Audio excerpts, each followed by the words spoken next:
The manila envelope felt heavy in Sarah Mitchell's trembling hands as she stood in the grand foyer of her childhood home. The afternoon sun streamed through the tall windows, casting long shadows across the marble floor, the same floor where she had once played hopscotch with her brother James. Now, those warm memories felt as cold as the legal documents he had just served her. "You have until the end of the week," James said, his voice carrying the sharp edge of corporate authority he'd perfected over years in the boardroom. He stood with his hands clasped behind his back, designer suit crisp and immaculate, looking more like a stranger than the brother who used to sneak her extra cookies after dinner. "But I've been more than patient, Sarah. 3 years of watching you live here, contributing nothing while Dad's fortune dwindles away. It ends now." Sarah's eyes drifted to the family portrait hanging above the fireplace. Mum, Dad, James and herself, all smiling during happier times. The photograph had been taken at their summer house in the Hamptons, back when the Mitchell name still commanded respect in New York's financial circles. Back before the market crash that had shaken their father's empire, before Mother's illness had drained their reserves, before everything changed. Her mother's kind eyes seemed to follow her from the portrait, carrying the weight of a promise made on a hospital bed 2 years ago. "Take care of them," she had whispered, clutching Sarah's hand with her remaining strength. "Your father James, they'll need you." If only James knew how well she had kept that promise. Her brother's voice cut through her thoughts. "You're nothing but a parasite, Sarah. Mum and Dad gave you everything, and this is how you repay them. By lounging around while Dad's sick, bleeding his accounts dry." The irony of his words would have made her laugh if they didn't hurt so much. Her fingers instinctively touched the coffee shop uniform tucked into her bag, the rough fabric a reminder of her 5 a.m. shifts. The laptop in her backpack held dozens of unfinished coding projects, freelance work that kept her up until 2 a.m. most nights. And her phone still showed notifications from the elderly care center where she worked evening shifts. All of it to pay for their father's experimental treatment. All of it done in secret, honoring her mother's last wish to keep their father's dignity intact. The same treatment that was finally showing promising results, though the latest hospital bill had nearly broken her. "I'll be out by Friday," Sarah whispered, her voice steady despite the storm raging inside her. She clutched the envelope to her chest and turned toward the grand staircase, each step feeling heavier than the last. The Mitchell fortune might be dwindling, but Sarah carried a different kind of wealth, one that James, in his corner office high above Manhattan, couldn't begin to understand. Sarah Mitchell's reflection stared back at her from the bathroom mirror as she splashed cold water on her face, trying to wash away the exhaustion of another sleepless night. At 28, she already saw faint lines around her eyes, not from age, but from the weight of secrets she carried. Her mother had always said she had an old soul, evident in the way she tied her chestnut hair back practically, forgoing the designer clothes she once wore for simple, durable attire suited to her triple-shift life. 3 years ago, she had been climbing the corporate ladder at a prestigious marketing firm. Now, her hands bore the calluses of countless coffee cups served, her shoulders ached from helping elderly patients, and her eyes strained from coding into the early hours. Yet beneath the weariness, there was a quiet strength in her green eyes, her mother's eyes, that refused to dim. Down the hall, she could hear James's expensive Italian shoes clicking against the hardwood floors as he paced during another high-stakes phone call. At 35, her brother had become everything their father had groomed him to be: managing director at Goldman Sachs, with a corner office and a view of Central Park. His perfectly tailored suits and meticulously styled dark hair projected the image of success he'd always craved. But somewhere beneath that polished exterior was the boy who had once held her hand at their mother's funeral, both of them trying not to cry. "The projections need to be on my desk by morning," his voice carried through the walls, sharp and demanding. James had always been their father's son, learning early that emotion was weakness in the business world. The market crash that had shaken their family's foundation had only hardened him further, turning his drive for success into an obsession that left little room for understanding or empathy. But Sarah paused outside their father's study, where Robert Mitchell spent most of his days now.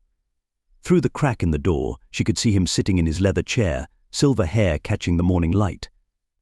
At 65, illness had hollowed his once imposing frame, but couldn't completely erase the commanding presence he'd held in boardrooms across Manhattan. His hands, now thin and spotted with age, absently traced the edge of a photo frame on his desk, their mother's smile frozen in time, The photo had been taken at their last family vacation in Tuscany, before Eleanor Mitchell's unexpected diagnosis had thrown their lives into chaos. Sarah's throat tightened as she remembered her mother at 60, radiant in a flowing summer dress, her laugh carrying across the vineyard. Eleanor had been the family's heart, the one who remembered birthdays and favorite foods, who smoothed over arguments and kept them connected. Her absence left a void that seemed to grow wider with each passing day, especially between her children. Senorita Sarah Maria's gentle voice broke through her memories. The housekeeper stood in the hallway, arms full of fresh laundry, concern etched on her kind face. At 55, Maria had been with the family for over 2 decades, watching the Mitchell children grow up. Her dark eyes, warm but shrewd, had been the first to notice Sarah's exhaustion, the odd hours, the multiple jobs. One night, she had caught Sarah crying over bills at the kitchen table and quietly sat down beside her. "Menina," she had said, taking Sarah's trembling hands in her own. "You don't have to carry this alone." Since then, Maria had become Sarah's sole confidante, covering for her absences, leaving packed lunches for her late shifts, and most importantly, keeping her secret. Now Maria glanced meaningfully at James's closed office door. He doesn't understand, my amor. He sees only what he expects to see. Sarah managed a weak smile. Like father always said in business, perception is reality. And in family, Maria asked softly, shifting the laundry to one arm so she could squeeze Sarah's shoulder. In family, truth always finds its way home. Your mother knew this. The mention of her mother made Sarah's eyes burn. The promise she'd made by that hospital bed echoed in her mind to protect their father's dignity, to keep the family together, to shoulder whatever burdens came their way. Even if it meant being seen as nothing more than a parasite by her own brother. The morning sun hadn't yet reached the library windows when James strode in, manila envelope in hand, his jaw set in that familiar way that meant his mind was already made up. Sarah sat in their father's old leather chair, the scent of aged books and memories surrounding her as she tried to steady her racing heart. "I've had the papers drawn up properly this time," James announced, dropping the envelope on the mahogany desk between them. "No more delays, no more excuses. You need to sign them today." Sarah's fingers traced the worn leather armrest, remembering how she and James used to hide behind this very chair during games of hide and seek. "Can we talk about this first?" she asked quietly. "Really talk, James, like we used to." "There's nothing to discuss." He remained standing, towering over her just as he had when they were children, and he would help her reach the top shelf of the bookcase. "You've been living here rent-free for 3 years, contributing nothing while Dad's medical bills pile up. Do you have any idea how much his care costs?" If you only knew, she thought, the latest hospital bill burning a hole in her pocket. Instead, she said, "Of course I do. He's my father too." "Then act like it." James's voice rose, echoing off the wood-paneled walls.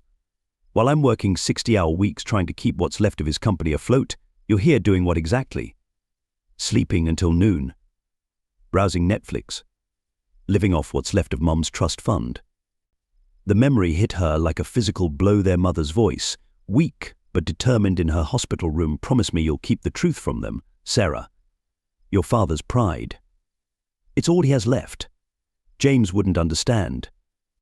"I'm not just sitting around," Sarah managed, her voice thick. "You're what?" James cut her off, pacing now.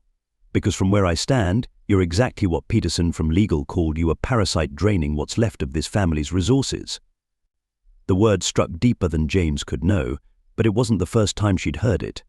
The whispers had started at the country club, spread through their social circle. The Mitchell girl, living off her sick father's money, while her brother tries to save the family business. A flash of memory, James pushing her on the garden swing, both of them laughing as their mother called them in for dinner. Their father looking up from his newspaper, a rare smile crinkling his eyes as he watched them race inside. The 4 of them, whole and happy, before everything fell apart. "Remember when Mum got sick?" Sarah asked suddenly, making James pause in his pacing. "Remember what she told us that last week in the hospital?" His expression flickered. "She told us to take care of each other. And Dad. She made us promise to take care of Dad." Sarah stood, crossing to the window where the garden swing still hung, unused now. "That's what I'm trying to do, James. In my own way. By being a burden." His voice turned cold again. "By adding to his stress." He doesn't need another worry right now, Sarah. The doctors say his condition is delicate. Every time I check the accounts and see more money disappearing." Sarah's hands clenched at her sides, hidden in the folds of her dress. If she showed him her calloused palms, would he understand? If she opened her laptop and showed him the freelance projects, pulled out her uniforms, displayed the meager paychecks she poured into their father's care, would it change anything? But her mother's last wish held her silent. Their father's dignity had been his armor through the market crash, through Mum's illness, through the whispers of failure that followed their family's decline. She couldn't strip him of that, not even to defend herself. "You're right," she whispered, the words tasting like ash. "I'll sign the papers." James faltered, perhaps thrown by her sudden acquiescence. For a moment he looked more like her brother than a stern executor. "Sarah." "Just give me until Friday to pack." She couldn't meet his eyes, afraid he'd see the tears threatening to fall. "There are some things I need to organize first." He nodded stiffly, some of the corporate mask slipping. "I can have Peterson arrange a moving company." "But no," she cut in quickly, thinking of the hospital bills and payment records hidden among her belongings. "I'll handle it myself." James hesitated by the door, and for a breath, Sarah thought she saw her brother again, the one who used to chase away her nightmares, who taught her to ride a bike, who held her through their mother's funeral. But then his phone buzzed, and the moment shattered. "Friday," he repeated, already scanning his emails as he walked away. "Don't make me come back with the police, Sarah. It would break Dad's heart." Too late for that, she thought, watching him go. When his footsteps faded, she sank back into their father's chair, pulling out the crumpled hospital bill from her pocket. The experimental treatment was working. The doctors were cautiously optimistic. Just a few more months of payments, of triple shifts and sleepless nights, and maybe their father would be strong enough to handle the truth. But now she had until Friday to figure out how to keep her promise from a different address, with one more piece of her heart left behind in this library where a brother and sister used to hide together, before words like Parasite. Old-built walls between them. The fluorescent lights of Joe's diner buzzed overhead as Sarah wiped down her last table of the night shift. Her shoulders ached from carrying plates for 8 hours straight, but she couldn't slow down, not with the hospital payment due tomorrow and 2 more jobs still ahead. "You're pushing yourself too hard," Honey said Betty, the night manager, watching Sarah stack chairs with mechanical efficiency. "Third double shift this week. Whatever you're saving for, it can't be worth killing yourself over." If only she knew. Sarah managed a tired smile as she hung up her apron. "Thanks for the extra hours, Betty. See you tomorrow. Night shift's yours as long as you want it, though God knows why you do." 11 p.m. Sarah's fingers flew over her phone as she power walked to her car, coordinating with her freelance clients. The coding project for the Australian company needed to be done by their morning, her 3 a.m. The Singapore client wanted revisions on their website backend. Each project meant another chunk of her father's treatment paid for, another step toward his recovery. Her laptop came to life in the passenger seat as she scarfed down a protein bar, her first food since the half sandwich at lunch. Lines of code danced across the screen while she worked, the parking lot's security light casting a harsh glow over her makeshift office. This wasn't how she'd imagined using her computer science degree, but desperate times called for desperate measures. "Your father's responding well to the treatment," Dr. Anderson had told her just yesterday, his kind eyes crinkling with genuine pleasure as they stood in his office. "The experimental protocol is showing remarkable results. Another 3 months, and we might see complete remission." The doctor's desk had been covered with payment receipts, dozens of them, each bearing Sarah's name. He was the only one outside of Maria who knew the truth, who understood why the payments came in odd amounts at odd hours, cobbled together from multiple jobs. "You know," he'd said carefully, "there are patient assistance programs." No, Sarah's response had been automatic, her mother's words echoing in her mind. "Dad can't know. His pride is all he has left. After losing Mum, after the company struggles, please." The memory of her mother's last days surfaced as Sarah's fingers paused over the keyboard. Eleanor Mitchell, once so vibrant, had become almost translucent in her hospital bed, but her mind had remained sharp until the end. "Listen carefully, darling," she'd whispered, gripping Sarah's hand with surprising strength. "The market crash hit your father harder than anyone knows. His heart condition, The doctors say stress could. She'd paused, gathering herself. The insurance won't cover everything he needs. James is too much like your father. He'll try to solve everything with business deals and corporate maneuvers.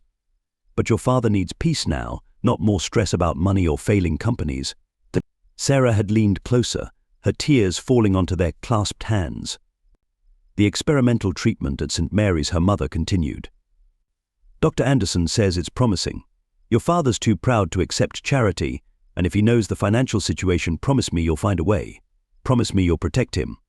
Don't let him or James know about the money. It would destroy them both. 2:30 a.m. Sarah submitted the finished code, her eyes burning. The payment would clear by morning. Another $2,000 toward the treatment. Her phone buzzed with a reminder. Morning shift at Sunshine Valley Elder Care started in 4 hours. She drove home in silence, streetlights blurring as exhaustion crept in. The mansion loomed ahead, dark except for the security lights. Soon, she'd have to leave this place. Figure out how to manage 3 jobs and the hospital payments from whatever cheap apartment she could afford.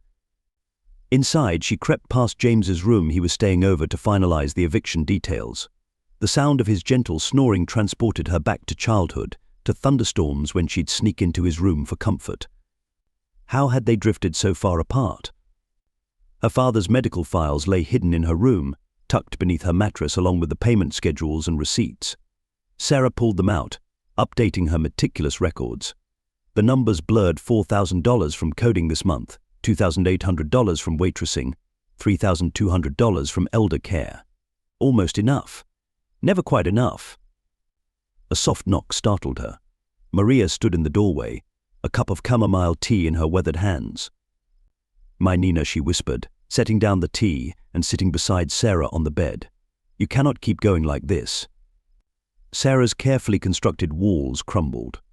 She leaned into Maria's embrace, her body shaking with silent sobs. "I don't know how to do this anymore," she confessed. "The eviction, how can I manage everything from outside? How can I keep my promise?" Maria stroked her hair, just as she had when Sarah was small. "Your mother would be so proud of you, but she wouldn't want this sacrifice to destroy you." "What choice do I have?" "The treatment's working. Just 3 more months, the doctor said. 3 months, and maybe Dad will be strong enough to handle the truth." The first light of dawn began to creep through the window. Sarah wiped her eyes, straightening her shoulders. Time to change into her elder care uniform, to paste on a smile and pretend she hadn't been awake for 20 hours. "Your brother," Maria began hesitantly, "if he knew."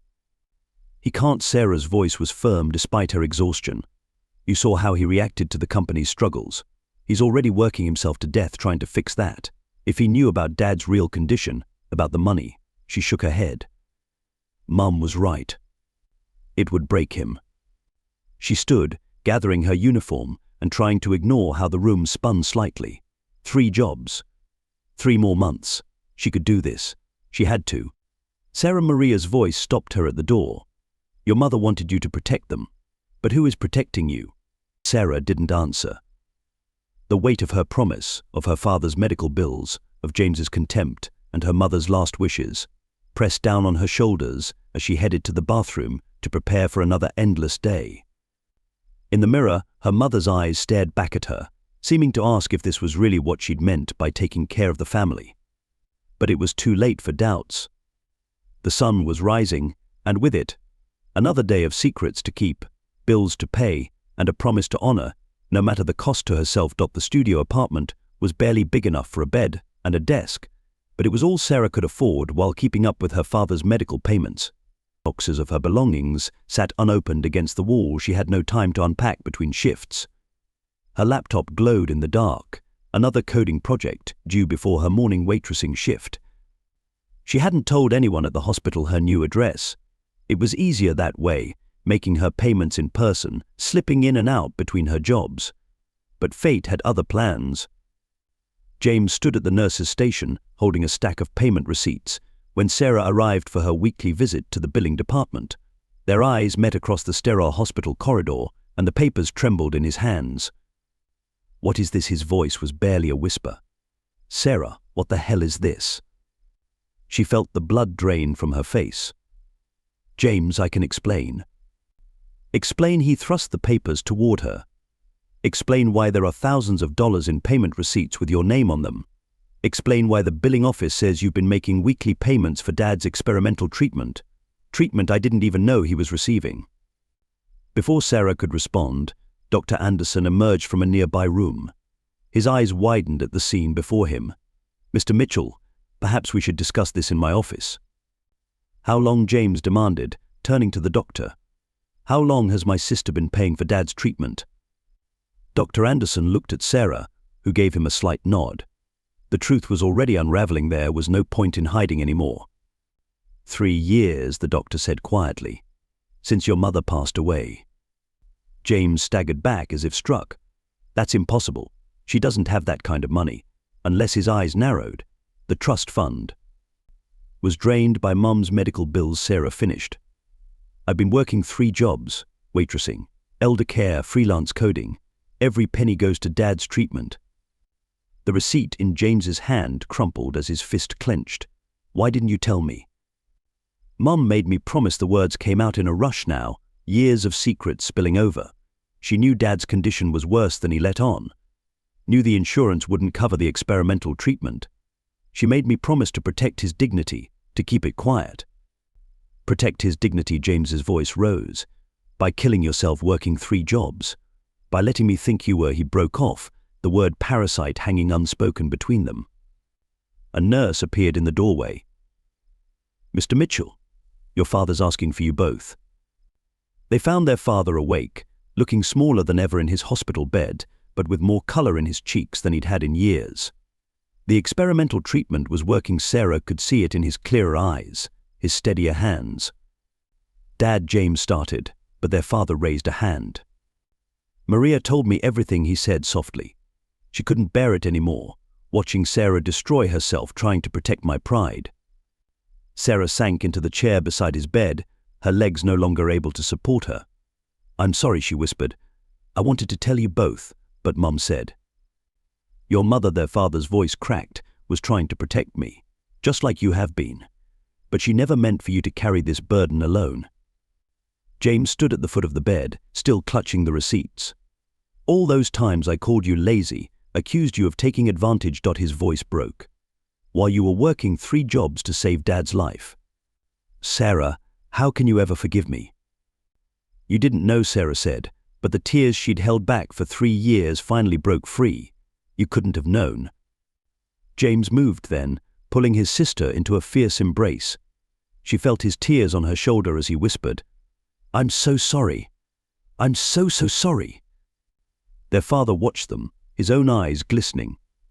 "Your mother would be proud of you both," he said. "Sarah, for your sacrifice, and James for admitting your mistake. Now it's time to be a family again." As Sarah cried in her brother's arms, 3 years of exhaustion, loneliness and silent suffering poured out. James held her tighter, his world forever changed by the revelation of her quiet heroism and his own blind judgment. "No more secrets," he murmured. "No more carrying this alone. We'll figure it out together, like we used to. I promise." And for the first time in 3 years, Sarah felt the weight on her shoulders begin to lift, replaced by the strength of her brother's arms and the love that had been there all along. Just waiting to be uncovered. Sarah woke to sunlight streaming through actual curtains, not the sheet she'd hung in her studio apartment, and for a moment she was disoriented. Then she remembered she was back home, in her childhood bedroom.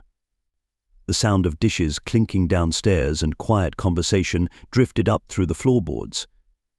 2 weeks had passed since the revelation at the hospital, and each day brought small miracles of healing, not just for their father, but for the family itself.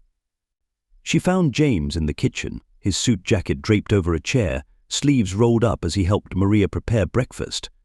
The sight still startled her high-powered brother, learning to make their mother's pancake recipe from the woman who had kept her secret for so long. "You're up early," James said, flipping a slightly lopsided pancake. "I thought you'd sleep in," now that he trailed off, the guilt still fresh in his voice. "Now that I'm down to 1 job," Sarah finished, accepting a cup of coffee from Maria. After the truth came out, James had insisted on covering their father's remaining treatment costs. He'd even hired a team of financial advisors to restructure the family's assets, ensuring they'd never face such hidden struggles again. The coding company offered me a full-time position, she added. Senior developer, working remotely. Turns out all those late-night freelance projects built quite a portfolio. James's face lit up with genuine pride, the brother she remembered, not the stern businessman he'd become. Sarah, that's fantastic. Does Dad know? Does Dad know what their father's voice preceded him into the kitchen? He moved slowly but steadily, his color better than it had been in years. The experimental treatment was working wonders, just as Dr. Anderson had promised. Your daughter's about to become a tech mogul, James announced, attempting another pancake flip that Maria watched with careful attention. Well, hardly a mogul, Sarah laughed, but their father's eyes were already misting over. My brilliant girl, he said softly, pulling her into a gentle hug. Your mother always said you had her determination. She'd be so proud of the woman you've become. James set down his spatula, his expression serious. Dad, Sarah, I've been thinking about the company. They both turned to look at him. The family business had been struggling for years, even before their mother's illness. What if we combined forces, he continued. Sarah's tech expertise, my business connections. We could restructure, modernize, build something new together, something Mom and Dad would be proud of. Sarah felt tears pricking at her eyes. How many nights had she dreamed of working alongside her brother again, of rebuilding their family's legacy? It won't be easy, their father warned, but his eyes shone with hope. The market.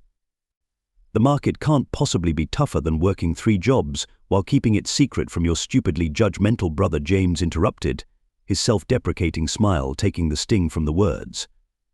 Sarah reached for his hand across the kitchen island. You're not that person anymore, James. We've all changed.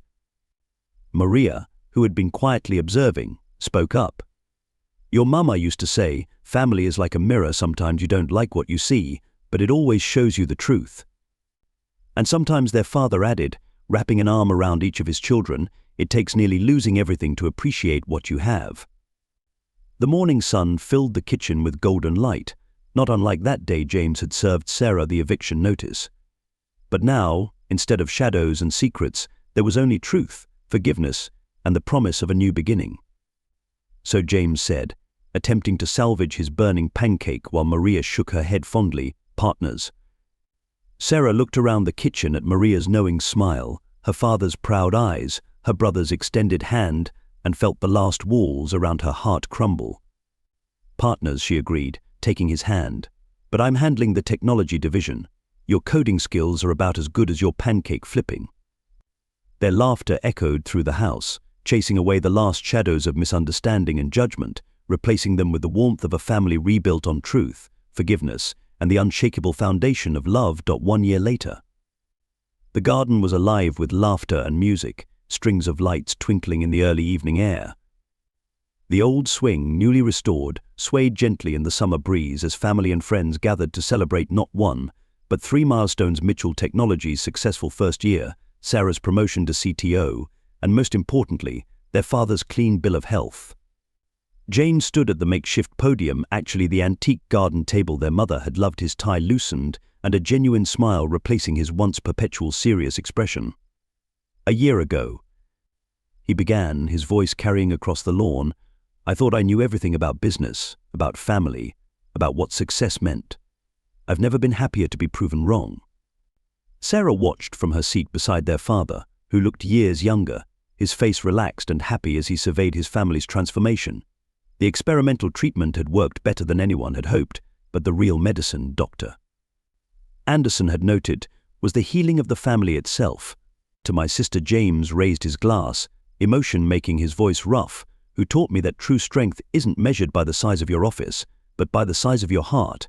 And to our parents, Mum, who watches over us still, and Dad, who showed us it's never too late for new beginnings. As the guests applauded, Sarah felt Maria's hand slip into hers, squeezing gently. The woman who had helped her carry the burden now shared in the triumph, her eyes shining with maternal pride. The evening star appeared above them, bright and steady, like the love that had sustained them through their darkest hours. In its light, Sarah could almost see her mother's smile, blessing this moment of healing, forgiveness, and the unconditional love that had brought them home to each other at last.